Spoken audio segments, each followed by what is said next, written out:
आज मैं आपको एंटी कोलिनर्जिक ड्रग्स के बारे में बताने वाला हूं। लास्ट वीडियो हमने कोलिनर्जिक ड्रग्स के बारे में हमने अपडेट की थी, ठीक है, पूरी लेक्चर हमने अपडेट किया था। लेकिन आज मैं आपको उसका मेन बताऊंगा, उसका क्लासिफिकेशन और उसका मैकेनिज्म ऑफ एक्शन और उसके फार्माकोलॉजिकल एक्शन, मैं सभी आपको स्ट्रक्चर के जरिए में बताऊंगा। तो सबसे पहले देखते हैं एंटी कोलिनर्जिक ड्रग्स होते क्या है। जो कोलिनर्जिक ड्रग्स हमने पढ़ी थी, जो उसके रेस्पॉन्स को, अगर वो ड्रग्स ऐसे एजेंट हैं उसके रेस्पॉन्स को इनहिबिट करते हैं तो उनको हम एंटीकोलिनर्जिक ड्रग बोलते हैं। या फिर दूसरे वर्ड में हम इसको जो है, दूसरी मेडिकल टर्म है एंटी मस्केरेनिक ड्रग्स, यानी कि जो मस्केरेनिक रिसेप्टर्स पर बाइंड होने के बाद और जो कोलिनर्जिक ड्रग का जो रेस्पॉन्स है या एक्शन है उसको वो इनहिबिट करती है, इसीलिए इसको एंटी मस्केरेनिक ड्रग भी बोलते हैं, यानी कि मस्केरिन रिसेप्टर को वो बाइंड कर देते हैं, उसको इनहिबिट कर देती हैं। तो नेक्स्ट है कोलिनर्जिक ब्लॉकर। कोलिनर्जिक रिसेप्टर्स आपने पढ़े होंगे, मतलब लास्ट वीडियो में देखे होंगे। मस्केरिनिक ब्लॉकर्स थे, यानी कि मस्केरिन रिसेप्टर्स थे और निकोटिनिक रिसेप्टर्स थे। तो कोलिनर्जिक रिसेप्टर्स कितने थे? दो थे। कौन कौन से? मस्केरिनिक और निकोटिनिक, ठीक है। अब जो कोलिनर्जिक रिसेप्टर्स को ऐसी ड्रग होंगी जो उसको ब्लॉक करेंगे तो उनको क्या बोलेंगे? कोलिनर्जिक ब्लॉकर्स, ठीक है। नेक्स्ट है पैरासिम्पैथोलिटिक। पैरासिम्पैथोलिटिक क्या है? लास्ट वीडियो में हमने देखा था कि कोलिनर्जिक ड्रग को हम दूसरे वर्ड्स में बोल सकते थे, या दूसरी एक मेडिकल टर्म्स थी, या फिर उसको मतलब पैरासिम्पैथोमिमेटिक, यानी कि पैरासिम्पैथेटिक सिस्टम के जैसा ऐसी ड्रग होती हैं जो उसके जैसा वो मिमिक कर रही थी या कॉपी कर रही थी, यानी कि लगभग उसके जैसा वो एक्शन शो कर रही थी या एक्शन प्रोड्यूस कर रही थी, तो उनको पैरासिम्पैथोमिमेटिक बोलते थे, यानी कि मिमिक कर रही थी। यहां पर है पैरासिम्पैथोलिटिक, यानी जस्ट अपोजिट, यानी लिटिक मतलब उसको लाइसिस कर रही हैं या फिर उसको ब्रेक कर रही हैं, ठीक है। तो इसको क्या बोलेंगे? पैरासिम्पैथोलिटिक। यानी कि एंटीकोलिनर्जिक को ये तीन जो मेडिकल टर्म्स हैं इनको भी बोल सकते हैं। इसमें स्टूडेंट्स कोई कंफ्यूजन ना हो कि एंटी मस्केरिनिक क्या होता है, या कोलिनर्जिक ब्लॉकर्स क्या होता है, या पैरासिम्पैथोलिटिक क्या होता है। इन सब का मतलब एक ही है, ठीक है। अब आगे बात करते हैं निकोटिनिक ब्लॉकर्स। निकोटिनिक ब्लॉकर्स मतलब जो निकोटिनिक रिसेप्टर्स को ब्लॉक करें, ठीक है। और वो कौन कौन से हैं? न्यूरोमस्कुलर ब्लॉकर्स, जो निकोटिनिक ऐसे एजेंट हैं जो निकोटिनिक रिसेप्टर्स को ब्लॉक करेंगे, तो उसको या तो वो न्यूरोमस्कुलर ब्लॉकर्स होंगे या फिर गैंग्लियोनिक ब्लॉकर्स होंगे। नेक्स्ट बात करते हैं, इसकी क्लासिफिकेशन देखा जाए तो एंटीकोलिनर्जिक को हमने दो भागों में डिवाइड किया है। एंटीकोलिनर्जिक ड्रग्स को वो है, मतलब ये ड्रग्स जो है एंटीकोलिनर्जिक कहां कहां किस चीज को ये ब्लॉक करेंगे। तो सबसे पहले मस्केरिनिक ब्लॉकर्स, जो मस्केरिनिक रिसेप्टर्स हैं इसके हमने सब टाइप बताए थे, M1, M2, M3, M4 और M5। ये इसके सब टाइप्स थे, किसके? मस्केरिनिक रिसेप्टर्स के। तो ये जो ब्लॉकर्स होंगे, यानी कि ब्लॉकर कौन कौन से हैं, एग्जांपल में हमने दे रखा है यहाँ पर एट्रोपिन या स्कोपोलामाइन। ये इनमें से कोई सी भी ड्रग जो है, इनमें से किसी भी एक सब टाइप्स को ये ब्लॉक करके अपना फर्दर रेस्पॉन्स को प्रोड्यूस कर सकती है, ठीक है। ये तो हुआ मस्केरिनिक ब्लॉकर्स। अब निकोटिनिक ब्लॉकर्स कौन कौन से हैं? निकोटिनिक ब्लॉकर्स में एक तो न्यूरोमस्कुलर ब्लॉकर्स हो गए। न्यूरोमस्कुलर में भी जो उसके सब टाइप्स मैंने बताए थे वो है NM ब्लॉकर्स। NM ब्लॉकर्स में कौन से एजेंट हैं जो NM रिसेप्टर्स को वो ब्लॉक करेंगे? वो है पेनक्यूरोनियम और ट्यूबरक्यूरेनिन। और गैंग्लियोनिक ब्लॉकर्स में जो इसके सब टाइप था NN ब्लॉकर्स, तो वो है जो ऐसे एजेंट जो NN ब्लॉकर्स को ही वो अफेक्ट करेंगे या उसको ब्लॉक करेंगे, तो वो कौन कौन से हैं? ट्राइमिथोफेन और हेक्सामिथोनियम, ठीक है। ये यहां तक समझ में आ गया। अब बात करते हैं इसके फार्माकोलॉजिकल एक्शन की। सोचो अगर ये एट्रोपिन या स्कोपोलामाइन अगर ये मस्केरिन रिसेप्टर्स को ब्लॉक करें तो क्या एक्शन प्रोड्यूस होगा, यानी क्या हमको फार्माकोलॉजिकल एक्शन मिलेगा। फार्माकोलॉजिकल एक्शन में या तो वो हमें डिजायरेबल एक्शन हो सकता है या फिर वो अनडिजायरेबल, थेरेप्टिक भी हो सकता है वो, या फिर वो एडवर्स रिएक्शन में भी वो कन्वर्ट हो सकता है। तो ये हमने अभी देखा है। अब फार्माकोलॉजिकल एक्शन में सबसे पहले CNS, इन ड्रग्स का CNS पर क्या इफेक्ट पड़ेगा, ठीक है। यहां पर दे रखा है ओवरऑल CNS स्टिमुलेंट। अगर एंटी कोलिनर्जिक ड्रग्स हम लेते हैं या फिर किसी पेशेंट्स को देते हैं तो उसका जो रेस्पॉन्स होगा यानी कि फार्माकोलॉजिकल एक्शन होगा वो ओवरऑल सीएनएस स्टिमुलेंट होगा, सीएनएस को वो उत्तेजित करेगा। ठीक है, नेक्स्ट है decrease tremor of Parkinson. Parkinsonism के केस में देखा होगा एक झटके से लगते रहते थे और जो कुछ सामने अगर बॉल आ रही है तो एक साथ उसे बॉल को नहीं कैच कर सकते थे, या कोई किसी हम कोई मार्कर है जैसे कि हम इसको एक साथ नहीं पकड़ सकते थे और हाथ ऐसे कांपते रहते हैं या झटके से लगते रहते हैं। या फिर देखा होगा काफी स्टूडेंट्स ने, काफी पर्सन ने ऐसा कोई पेशेंट देखा होगा जिसकी गर्दन हिलती रहती है ऐसे करके, या फिर हाथ हिलते रहते हैं, तो वो पार्किंसन के जो सिम्टम्स होते हैं। ठीक है, अब ये जो ट्रेमर है, ट्रेमर जो मतलब झटके, तो ये डिक्रीज मतलब कम कर देगा। पार्किंसन मतलब जो एक डिजीज है, ठीक है, यानी कि वो डोपामाइन और एसिटाइलकोलिन के डिसबैलेंसिंग से वो ये डिजीज होती है, यानी कि एसिटाइलकोलिन का बढ़ जाना होता है वहां पर और डोपामाइन कम हो जाती है। उसको फिर बैलेंस करने के लिए या तो हमें एसिटाइलकोलिन को रिड्यूस करना है, जो बढ़ चुका है उसको हमें कम करना है, या फिर हमें डोपामाइन को हमें उसका लेवल को हमें बढ़ाना है। तो हमें जैसे कि लीवोडोपा कॉम्बिनेशन में आता है तो हम उसे ओरली देते हैं तो वो डोपामाइन में कन्वर्ट होके तो वो उसका लेवल वहां पर बढ़ जाएगा, जिससे कि एक बैलेंसिंग हो जाएगी, जैसे कि डोपामाइन और एसिटाइलकोलिन। अब ये बैलेंसिंग है तो जो भी ट्रेमर है उसके जो पार्किंसन के वो कम हो जाएंगे, और जब बैलेंस हो जाएगा तो ये भी जो सिम्टम्स थे वो भी नॉर्मल हो जाएंगे, यानी कि बैलेंस हो जाएगा। ठीक है, अब देखते हैं कार्डियोवास्कुलर सिस्टम पर एंटीकोलिनर्जिक ड्रग का क्या इफेक्ट पड़ेगा, क्या रिस्पॉन्स होगा। टैकीकार्डिया, टैकीकार्डिया मतलब जो हार्ट रेट है, जो हार्ट बीट है वो जो है बढ़ जाएंगी। ठीक है, टैकीकार्डिया, ब्रैडीकार्डिया का मतलब वो घट जाएंगे, उसकी जो हार्ट बीट है वो कम हो जाएंगी। नेक्स्ट है इंक्रीज बीपी। अब टैकीकार्डिया होगा, इंक्रीज बीपी, ब्लड प्रेशर भी वहां पर बढ़ जाएगा।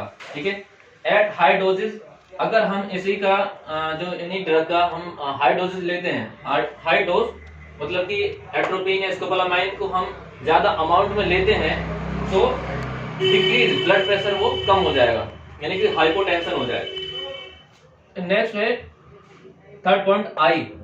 आंख पर हमें इसका रिस्पांस क्या देखने को मिलेगा या इसका फार्माकोलॉजिकल रिस्पांस जो है वो क्या होगा।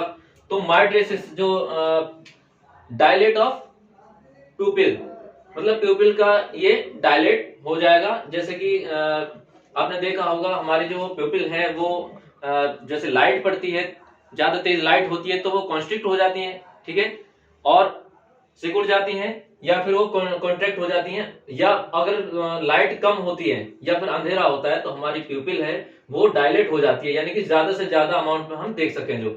ठीक है, ये यहाँ पर हो जाएगा माइड्रेसिस, अगर आई पर हम इसका ड्रग का इफेक्ट देखें तो। नेक्स्ट है इसमें इंक्रीज इंट्राओक्यूलर टेंशन, जो इंट्राओक्यूलर जो प्रेशर है वो बढ़ जाएगा। ठीक है, नेक्स्ट है fourth point smooth muscles. Smooth muscles पर हमें क्या रिस्पॉन्स देखने को मिलेगा। हमारे जो ये मस्करेनिक ब्लॉकर्स हैं या फिर निकोटिनिक ब्लॉकर्स हैं, खासतौर से हम यहाँ पर अभी एट्रोपिन या स्कोपोलामाइन के बारे में ही बात कर रहे हैं। तो रिलैक्सेशन ऑफ स्मूथ मसल्स, यहाँ पर क्या होगा, जो स्मूथ मसल्स हैं वो रिलैक्स हो जाएंगी। ठीक है, डिक्रीज टोन ऑफ स्मूथ उसका stomach, sorry decrease tone of stomach, जो स्टोमक का जो टोन है वो डिक्रीज हो जाएगा। ठीक है, और इंटेस्टाइन कॉन्ट्रैक्शन, इंटेस्टाइन कॉन्ट्रैक्शन मतलब जो हमारी स्मॉल इंटेस्टाइन है, कोई सी भी हो सकती है, वो लार्ज हो या स्मॉल हो, यहाँ पर कोई पर्टिकुलर नाम नहीं दिया है, उसका कॉन्ट्रैक्शन यानी कि सिकुड़ना। ठीक है, जैसे कि कॉन्ट्रैक्शन रिलैक्सेशन मतलब फैलना और कॉन्ट्रैक्शन मतलब सिकुड़ना। ठीक है, तो यहाँ पर क्या है, कॉन्ट्रैक्शन, इंटेस्टाइन का जो कॉन्ट्रैक्शन होने लगेगा। ठीक है, नेक्स्ट इसी के अंदर स्मूथ मसल्स पर ही पासेस ऑफ काइम डिक्रीज, यानी कि कम होना, यानी कि जो पासेस है यानी काइम है, काइम क्या होता है कि पल्पी एसिडिक फ्लूइड होता है जो स्टोमक से स्मॉल इंटेस्टाइन की तरफ मूव करता है। ठीक है, तो ये क्या होगा, पासेस ऑफ काइम, जो काइम है वो कम हो जाएगा, वो पास होना वो कम हो जाएगा। तो कम होगा तो फिर क्या होगा, कॉन्स्टिपेशन। कॉन्स्टिपेशन क्या होता है, कब्ज होती है। ठीक है, ये हमको सिम्टम्स देखने को मिल सकता है। ये प्रॉब्लम कॉन्स्टिपेशन की हो सकती है अगर कायम का पासेज होना कम हो जाए तो। ठीक है, नेक्स्ट है डिक्रीज स्पाज्म, जो ऐंठन है या मरोड़ है वो डिक्रीज हो जाएगी। अब देखते हैं ग्लैंड्स पर इसका जो है जो मस्करिन ब्लॉकर्स हैं इस पर इन ड्रग्स का क्या इफेक्ट पड़ेगा ग्लैंड्स पर, जो हमारी ग्रंथीज होती हैं उन पर क्या इफेक्ट पड़ेगा। जैसे कि डिक्रीज स्वेट, क्या होगा, स्वेट जो है, जो पसीने हैं वो डिक्रीज होने लगेंगे यानी कि कम होंगे। सलाइवरी, ब्रोंकियल, ये सब मतलब कम रिलीज होने लगेंगे या कम सीक्रेट होंगे। क्या क्या, स्वेट, सलाइवरी, ब्रोंकियल, लैक्रिमल, ये सब का जो फ्लो है या फिर सिक्रेशन है वो कम होने लगेगा। नेक्स्ट पॉइंट है skin and I. Skin and I यानी जो हमारी त्वचा है या हमारी आंख है ये एक ड्राइनेस होने लगेंगी, ड्राई होने लगेंगी। ठीक है, नेक्स्ट है इसी के अंदर decrease talking and swelling. Swelling मतलब किसी चीज को निकलना, टॉकिंग मतलब हमारा बात करने का जो वे है, टॉकिंग वे है, ठीक है, वो डिक्रीज हो जाएगा, कम हो जाएगा। ठीक है, किसी चीज को हम निकल रहे हैं वो भी कम हो जाएगा और बात जो कर रहे हैं एक प्रॉपर हम जो वर्ड्स हैं प्रोनाउंसिएट है वो नहीं कर पाएंगे। ठीक है, तो ये क्या होगा, decrease talking and swelling, swallowing. ठीक है, फोर्थ पॉइंट है इसमें डिक्रीज एसिड। एसिड का जो है वो सिक्रेशन है वो भी यहाँ पर कम हो जाएगा। ठीक है, डिक्रीज क्या क्या होगा, पेप्सिन है, म्यूकस इन स्टोमक, स्टोमक के अंदर जो म्यूकस है, जो सिक्रेशन है म्यूकस का सिक्रेशन वो भी कम हो जाएगा। पेप्सिन है, पेप्सिन एक एंजाइम है जो कि प्रोटीन्स को लार्ज मॉलिक्यूल से छोटे मॉलिक्यूल्स में वो ब्रेक करता है, तो वो पेप्सिन एंजाइम भी वो डिक्रीज होने लगेगा। ठीक है, अगर ये डिक्रीज होने लगेगा तो प्रोटीन का जो ब्रेकडाउन है, ठीक है, वो प्रॉपर नहीं हो पाएगा, तो भी कोई प्रॉब्लम क्रिएट हो सकती है। तो आगे बात करते हैं बॉडी टेम्परेचर। अगर हम इन ड्रग्स को हम लेते हैं तो उसका फार्माकोलॉजिकल एक्शन क्या होगा, तो वो बॉडी टेम्परेचर यानी कि हाइपोथैलेमस पर क्या इफेक्ट पड़ेगा, तो इंक्रीज बॉडी टेम्परेचर, ये जो थर्मो रेगुलेटरी सेंटर है वो उसको स्टिमुलेट करेगा और जो टेम्परेचर है वो इंक्रीज हो जाएगा, बॉडी का टेम्परेचर बढ़ जाएगा एट हाई डोजेस, अगर हम इसकी थोड़ी हाई डोज या ज्यादा अमाउंट में लेते हैं तो। ठीक है, और लोकल एनेस्थेटिक्स, ये ड्रग्स जो हैं लोकल एनेस्थेटिक्स का कैसे, लोकल एनेस्थीसिया कैसे प्रोड्यूस करती हैं, ये माइल्ड एनेस्थेटिक्स एक्शन और एट कॉर्निया, कॉर्निया पर जो है ये हल्का सा ये एनेस्थीसिया कॉज करती हैं, एनेस्थेटिक एक्शन कॉज करती हैं, प्रोड्यूस करती हैं। अब इसके मैकेनिज्म ऑफ एक्शन के बारे में बात करें तो एट्रोपिन और स्कोपोलामाइन के यहाँ पर दो ड्रग्स अभी दिए हैं। यहाँ पर अभी क्लासिफिकेशन हम या तो कल बता देंगे या फिर मैं इसको एक फोटो लेकर इसका केडी त्रिपाठी का या फिर पतंजलि कुमार की किसी एक बुक का मैं आपको फॉरवर्ड कर दूंगा, लेकिन यहाँ पर अभी फिलहाल मैकेनिज्म ऑफ एक्शन को समझ लीजिएगा। देखिए, अगर एसिटाइल कोलिन एक मस्करिन रिसेप्टर पर बाइंड होती है तो क्या रेस्पॉन्स होगा, कोलिनर्जिक एक्शन या कोलिनर्जिक इफेक्ट वहां पर शो होगा। ये याद रखना, एसिटाइल कोलिन हमने पिछली वीडियो में हमने देखा था, कोलिनर्जिक ड्रग में हमने कोलिनर्जिक सिस्टम्स में, वो भी खासतौर से कोलिनर्जिक ड्रग्स जब पढ़ रहे थे तो एसिटाइल कोलिन नाम सुना होगा आपने, तो वो क्या है, ये कोलिनर्जिक ड्रग है और अगर ये मस्करिन रिसेप्टर पर बाइंड होती है तो वो एक्शन क्या होगा, एक्शन होगा वो कोलिनर्जिक एक्शन। और कोलिनर्जिक एक्शन क्या क्या था हमने लास्ट वीडियो में बताया था, कहां कहां कैसे ग्लैंड्स पर उसका एक्शन था या कैसे सीएनएस पर क्या इफेक्ट पड़ रहा था और सीबीएस पर क्या इफेक्ट पड़ रहा था, वो हमने सब पहले लास्ट वीडियो में हमने बता चुके हैं। तो कोलिनर्जिक इफेक्ट ये यहाँ पर शो करेगा अगर एसिटाइल कोलिन को एक मस्करिन रिसेप्टर पर बाइंड किया जाए तो, या फिर अब देखते हैं, अब एंटी कोलिनर्जिक ड्रग का हमें रेस्पॉन्स देखना है। ठीक है, इस रिसेप्टर्स को हमें ब्लॉक करना है या फिर ये एसिटाइल कोलिन का जो रेस्पॉन्स है इसको खत्म करके हमें एंटी कोलिनर्जिक ड्रग का रेस्पॉन्स देखना है। तो वो क्या काम करना पड़ेगा, ये एट्रोपिन को इस मस्करिन रिसेप्टर पर बाइंड कराना है। बाइंड तभी होगा जब एसिटाइल कोलिन से थोड़ी ज्यादा पावर में ये एट्रोपिन होगा या इसकी कंसंट्रेशन थोड़ी ज्यादा होगी। ये अब कॉम्पिटिट करेगा, कॉम्पिटिट किससे करेगा, कॉम्पिटिट तभी करेगा कोई सामने उसके हो, अकेला तो कॉम्पिटिट नहीं कर पाएगा। ठीक है, तो सामने कौन है, एसिटाइल कोलिन। अब एसिटाइल कोलिन को ये कॉम्पिटिट करेगा तो इसकी कंसंट्रेशन या इसकी पावर इससे थोड़ी ज्यादा होगी, तो इसको यहां से एसिटाइलकोलिन को यहाँ से हटा देगा और खुद आके यहाँ पर एट्रोपिन बाइंड हो जाएगा।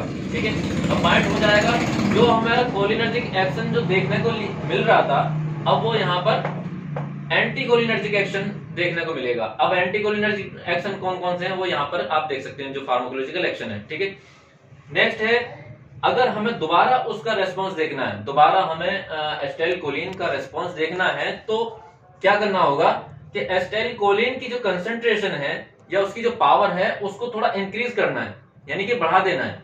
बढ़ा देंगे तो एट्रोपिन कमजोर हो जाएगा, कमजोर पड़ जाएगा, तो क्या होगा, एट्रोपिन को यहाँ से फोर्सफुली हटा देगा और क्या होगा, फिर खुद जाके यहाँ पे बाइंड हो जाएगा और पहले जैसा हमें कोलिनर्जिक एक्शन देखने को मिल जाएगा। तो ये क्या है, एट्रोपिन या स्कोपोलामाइन का पूरा मैकेनिज्म ऑफ एक्शन है। आप इजीली इसको समझ पाएंगे। और ये हमने फार्माकोलॉजिकल एक्शन बता दिया है और इसका क्लासिफिकेशन मैं आपको फॉरवर्ड कर दूंगा। उम्मीद है कि सभी स्टूडेंट्स को ये समझ आ गई होगी। और नेक्स्ट जो हम बात करेंगे वो उसका फार्माकोकाइनेटिक या उसका जो क्लासिफिकेशन है वो बताएंगे। तो वीडियो देखने के लिए बहुत बहुत धन्यवाद।